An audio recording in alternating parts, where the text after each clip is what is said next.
क्योंकि आजकल का जो स्ट्रक्चर है उसमें सबको खुश कर पाना it looks next to impossible, क्योंकि कोई आपसे कहेगा ये करो, कोई कहेगा मत करो, तो you can't fulfil the expectation of every one person. And secondly in relationship को स्ट्रॉन्ग कैसे कर पाएं, एक मीनिंगफुल रिलेशनशिप कैसे हो कि अपनी एक्सपेक्टेशन को रियलिस्टिक करें।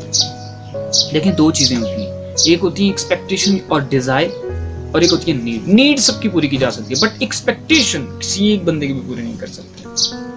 अगर ये सारा कुछ भी दुनिया में जो भी है वो भी एक शख्स को दे दो ना, तब भी उसकी नजर दूसरे प्लानट पे होगी।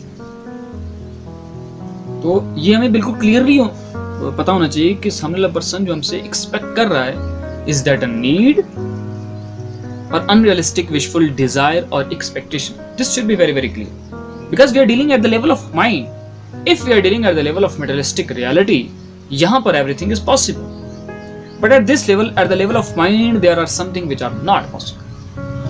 मेटलिस्टिक लेवल पे किसी को पूरी तरह से सेटिस्फाई करना, एक रोटी चाहिए, दो रोटी चाहिए, दैट इज पॉसिबल, घर चाहिए, that is possible, but psychological level पर किसी को पूरी तरह से सेटिस्फाई करना, that is impossible. Psychological level पे, at the level of mind, psychological level पे किसी का भला करना लॉन्ग टर्म के लिए, दैट इज नॉट पॉसिबल। ये जब तक हमें ये चीजें थोड़ी थोड़ी समझ नहीं आती, हमारी रिलेशनशिप स्ट्रांग नहीं हो सकती।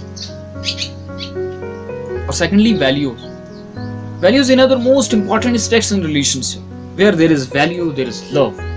Value का होना, tolerance का होना, importance को, सामने वाले पर्सन को जब तक आप importance नहीं दोगे, रिलेशनशिप स्ट्रांग नहीं हो सकती। जहाँ पे वैल्यूज होती है वहीं पे प्यार हो सकता है। देखिए, एक होती है अंदर की दुनिया और एक होती है बाहर की दुनिया। ये दोनों एक दूसरे से बिल्कुल अपोजिट है, बिल्कुल चेंज। बाहर की दुनिया में क्या है रिलेशनशिप? कि रिलेशनशिप एक ऑन पेपर की तरह एग्रीमेंट है, जिसमें दोनों लोगों की कुछ ना कुछ रिस्पॉन्सिबिलिटीज हैं, उन्होंने अपनी अपनी रिस्पॉन्सिबिलिटीज को पूरा करना होता है और रिलेशनशिप आगे चलता है।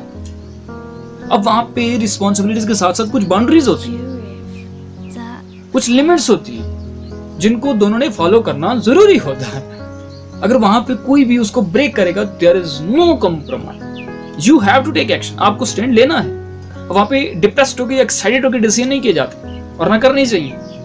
और ये लॉन्ग टर्म के लिए, रिलेशनशिप के लिए जरूरी है। डीप सेटिस्फैक्शन, रिलेशनशिप में सेटिस्फैक्शन के लिए ये चीजें जरूरी। देखें, एक अच्छी और स्ट्रांग रिलेशनशिप की शुरुआत कहां से होती है? अब अंदर की दुनिया की बात हो रही है कि शुरुआत कहां से होती है? आपसे, हमसे।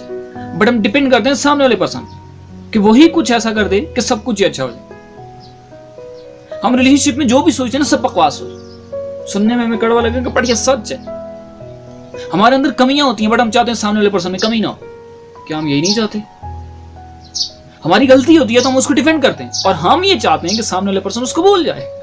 सामने वाले पर्सन की गलती होती है तो हम उसको बार बार याद करवाते हैं, उसके सामने लेकर आते हैं। कहां होगी रिलेशनशिप? स्ट्रांग रिलेशनशिप की शुरुआत कहां से होती है? आपसे, हमसे, बट हम डिपेंड करते हैं सामने वाले पर्सन पे, तो वहां पे रिलेशनशिप स्ट्रांग नहीं।